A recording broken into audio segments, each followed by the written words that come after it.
Hey guys, comic universe में आप सबका स्वागत है। और आज मैं लाया हूँ पावर ऑफ एक्स का एपिसोड 1, जो हमारी पिछली सीरीज हाउस ऑफ एक्स का एपिसोड 1 के बाद ही शुरू होता है।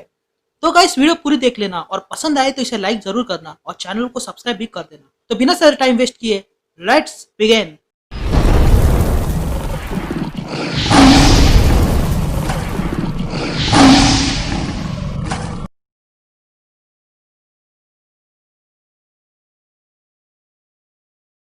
कहानी शुरू होने से पहले मैं आपको बताना चाहता हूँ कि ये कहानी 4 भागों में बटी हुई है।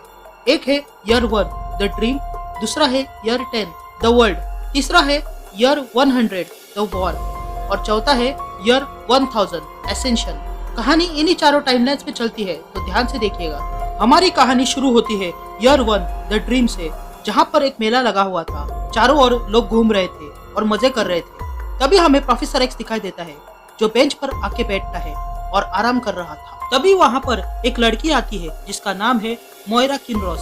वो लड़की वहाँ आकर प्रोफेसर एक्स के पास बैठती है और फिर दोनों आपस में बात करने लगते हैं। तभी बातों बातों में प्रोफेसर एक्स कहते हैं कि उसके दिमाग में एक सपना है जिसे वो कहानी बनाकर बच्चों को सुनाना चाहते हैं। तभी मोइरा कहती है कि आपने जो सपना देखा वो क्या हो कि सपना नहीं बल्कि हकीकत हो, जिस पर प्रोफेसर एक्स को उस लड़की पर शक होने लगता है और उसे पूछने लगता है कि वो कौन है। जिस पर मोइरा कहती है कि प्रोफेसर एक्स खुद ही उसके दिमाग में झांक कर देख ले। तभी प्रोफेसर एक्स मोइरा के दिमाग में झांकता है और जो कुछ भी देखता है उसे देखकर उसकी आंखें फटी की फटी रह जाती है। फिर हमें ईयर 10 दिखाई देता है, जहाँ पर मिस्टिक और टॉड दोनों बचकर क्रकोवा आ जाते हैं और फिर मिस्टिक मैग्नेटो से मिलने आती है और उसे कहती है कि उसने डैमेज कंट्रोल से वो इन्फॉर्मेशन लाई है जो उसने इस पेनड्राइव में भरी हुई है। और वो मैग्नेटो को वो पेनड्राइव देने वाली ही थी कि अचानक वो पीछे हट जाती है और कहती है कि ये पेनड्राइव देने से पहले उसकी एक डिमांड पूरी करनी होगी। लेकिन तभी वहाँ पर प्रोफेसर एक्स आ जाता है और अपनी पावर्स का इस्तेमाल कर मिस्टिक से वो पेनड्राइव ले लेता है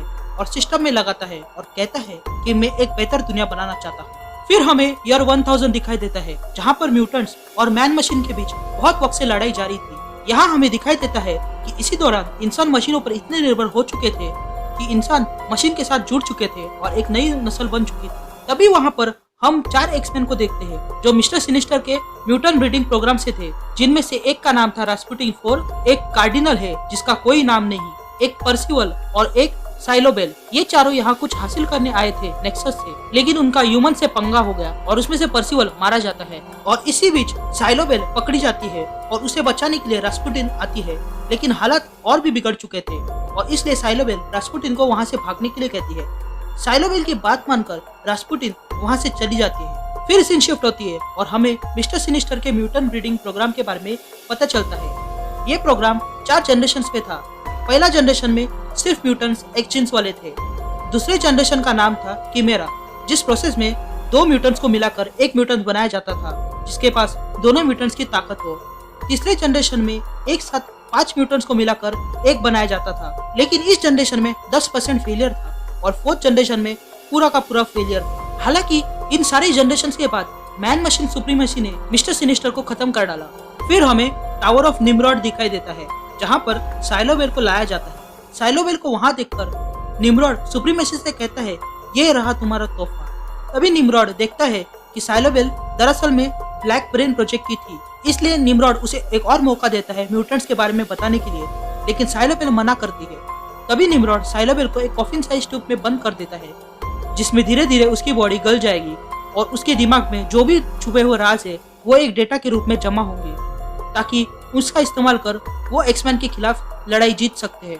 फिर हमें कुछ पेजेस दिखाई देते हैं जिसमें सेंटिनल्स म्यूटेंट ब्रीडिंग के बारे में बताया जाता है, जिसका नाम था सेल्सन खेनिन, जहाँ पर म्यूटेंट्स को ब्रीड किया जाता था ह्यूमंस के द्वारा ताकि वो म्यूटेंट्स से लड़ सके। इसी प्रोजेक्ट का पहला वर्जन था हाउंड्स, जो धीरे धीरे कमजोर पड़ते जा रहा था। फिर इसके दूसरे वर्जन में ब्लैक ब्रेन्स बनाए गए थे जो खुफिया तरीके से काम करते थे और इन पर टेलीपैथी का भी कोई असर नहीं होता था। इन ब्लैक ब्रेन्स का असली काम था कि वो म्यूटेंट ग्रुप्स में घुस जाए और फिर उन्हें अंदर से खत्म करे।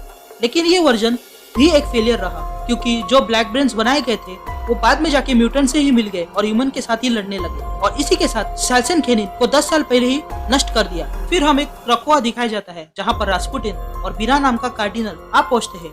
तभी किसी की आवाज हमें सुनाई देती है जो रास्पुटिन से पूछती है कि बाकी 2 कहाँ पर है, जिस पर रास्पुटिन कहती है कि वे दोनों मारे गए और तब हमें दिखाई देता है कि वो आवाज वॉल्वरिन की थी जो अब बूढ़ा हो चुका है और साथ ही उसके साथ मैग्नेटो भी था। तभी वॉल्वरिन कहता है कि वो जिस काम के लिए गए थे क्या वो हुआ, जिस पर वो दोनों कहते हैं हाँ। तभी वॉल्वरिन कहता है तो फिर ठीक है, हम ओल्ड मैन से मिलने जाते हैं। फिर हमें म्यूटेंट्स के पॉपुलेशन के बारे में बताया जाता है, जहाँ पर जो म्यूटेंट्स ह्यूमंस के साथ लड़ रहे थे वो एस्टेरॉयड के पर रहते थे, जहाँ पर अब सिर्फ 8 म्यूटेंट्स बचे थे। तो वही सबसे ज्यादा म्यूटेंट्स के पॉपुलेशन बेनोवेलेंस पर थी, जो शायर एम्पायर में आता है, जहाँ पर म्यूटेंट्स की पॉपुलेशन थी 8000। तो वही शायर होमलैंड में एक म्यूटेंट कॉलोनी भी थी जिसमें करीब करीब 2000 म्यूटेंट्स थे। फिर कहानी शिफ्ट होती है और हमें ईयर 1000 दिखाई देता है, जो समय इस वॉर के बाद का था, जहाँ हमें एक लाइब्रेरियन दिखाई देती है जो निम्रॉड से कहती है कि जो डेटा संभाल के रखा था वो अब धीरे धीरे खत्म हो रहा है। जिस पर निम्रॉड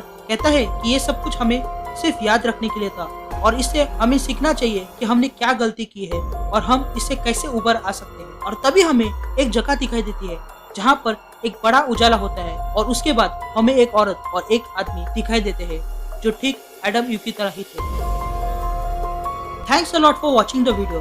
अगर आपको ये पसंद आए तो प्लीज इसे लाइक जरूर करना और चैनल पे नए हो इसे सब्सक्राइब भी कर देना। मैं जल्दी लौटूंगा आगे की कहानी के साथ, तब तक के लिए मुझे दीजिए इजाजत and thank you guys, love you.